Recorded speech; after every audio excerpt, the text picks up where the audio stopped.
United nation general assembly 2025 हमारे foreign minister S Jaishankar जी represent कर रहे थे। आते ही बोलते हैं नमस्कार, आई एम भारत। दोस्तों, संविधान हमारा constitution of India part number 1 article 1 clause 1 कहता है इंडिया दैट इज भारत। पर सोच के देखो, क्या सच में इंडिया और भारत ये दोनों जो वर्ड हैं ये सेम चीज रिप्रेजेंट करते हैं? अभी जब इस साल के जो इंटरव्यू कैंडिडेट्स थे यूपीएससी के, उनका हम लोग मॉक ले रहे थे, तो it was one of the most famous question to ask that what is the difference between India and Bharat.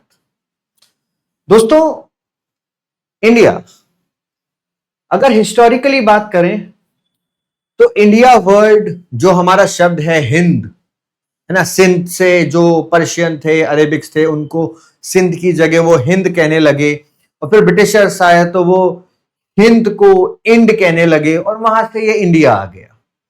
तो मेजरली इंडिया अगर आप सोचोगे तो वो रिप्रेजेंट करता है वो सब लोग जो कि सिंधु नदी या इंडस वैली सिविलाइजेशन की जो मेजर रिवर थी उसके दूसरी तरफ रहते हैं। ठीक, अगर हम भारत के बारे में बात करें तो भारत की हिस्ट्री आपको हमारे ऋग्वेद से लेकर बहुत सारे ब्राह्मणास में, मनुस्मृति में, महाभारत में आपको भारत शब्द देखने को मिलेगा। ऑल्दो अगर आप महाजनपदास के बारे में बात करो तो उस समय पर जो शब्द ज्यादा यूज था वो था Jambudweep, but in post Guptas हम लोग जो वर्ड यूज करने लगे वो था Bharat.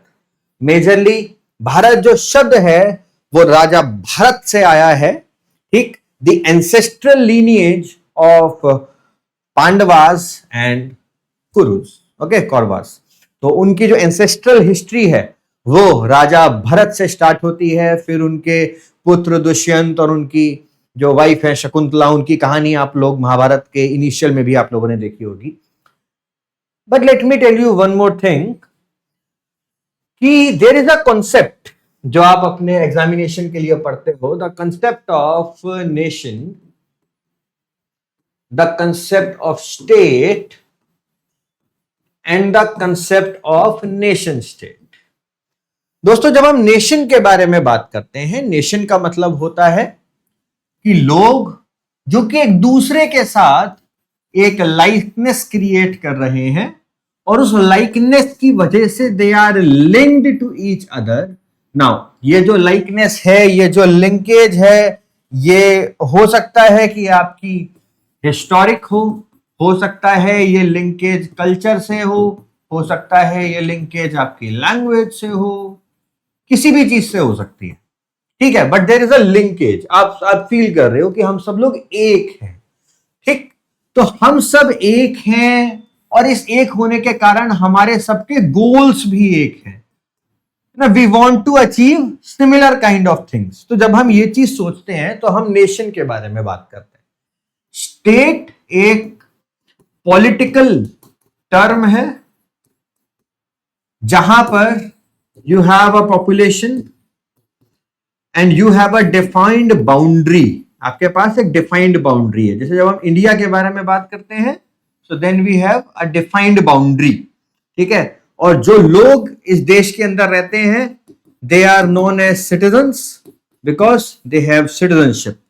Citizenship is like an identity, it's like an passport that you belong to the state. ठीक है, नेशन स्टेट का मतलब है कि लोग एक पॉलिटिकल स्ट्रक्चर में भी रह रहे हैं and they have a socio cultural linkage too. Practically इस दुनिया में कोई भी देश पूरी तरीके से नेशन नहीं है, कोई भी देश पूरी तरीके से स्टेट नहीं है, और कोई भी देश पूरी तरीके से नेशन स्टेट तो हो ही नहीं सकता। जब इंडिया ये दो शब्द का इस्तेमाल करता है, when we talk about India that is Bharat, तो हमारा संविधान it's a legal political thing वो तो उनको संविधान की नजर में तो इंडिया और भारत एक ही चीज है, but majorly it represents a state. It represents a state, and a state is always aggressive.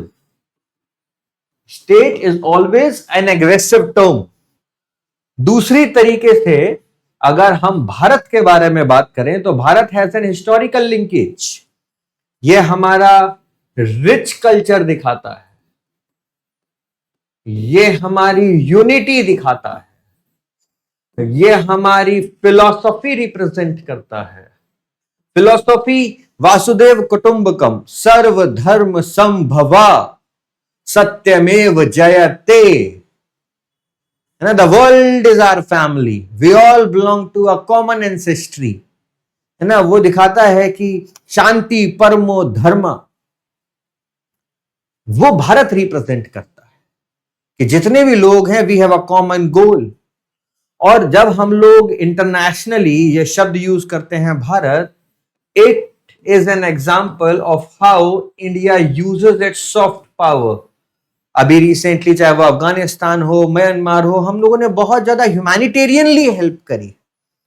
So India और भारत में जनरल जो डिफरेंस, जो संविधान इस तरीके से रिप्रेजेंट नहीं करता है, बट पिछले 5 सालों में हम लोग भारत शब्द का बहुत ज्यादा इस्तेमाल कर रहे हैं, उसका जो मेजर रीजन यही है कि India represents more of a political structure in nature and Bharat represents more of a socio-cultural, peaceful, soft power part of India.